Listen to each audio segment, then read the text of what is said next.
சிவன் இருக்கக்கூடிய கைலாயம் வடக்கு திசையில இருந்தாலும் சிவனை நாம தென்னாடுடைய சிவனேன்னு தான் சொல்றோம். தென்னாட்டை தன் இருப்பிடமாக கொண்ட சிவபெருமான் தன்னுடைய பக்தர்களின் வேண்டுகோளுக்கோ செவிசாய்ப்பவர். அதனால தான் இவருடைய பெயர் போலோநாத். சிவபெருமான் தென்னகத்துல சாஷ்டாங்கமா இருக்கக்கூடிய ஆலயங்களை தென் கைலாயம் என்று சொல்லுவதும் உண்டு. ஆதித்யர்கள், தைத்தியர்கள், பூத பிரேத பிசாசுகள் மற்றும் கந்தர்வர்கள் வஸ்துக்கள் மட்டுமின்றி ஓரறிவு ஜீவனிலிருந்து ஆறறிவு ஜீவனான மனிதர்கள் வரை அனைவரும் வணங்கக்கூடிய இறைவன் சிவபெருமான்.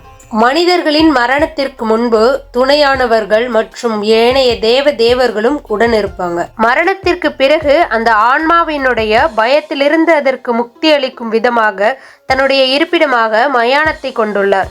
ஆன்மாவின் பாவ புண்ணிய கணக்கிலிருந்து விடுதலை அளித்து ஆன்மாவிற்கு முக்தி அளிப்பதால் இவர் மும்மூர்த்திகளில் அளிக்கும் கடவுளாக புகழாரம் சாற்றப் பெறுகிறார்.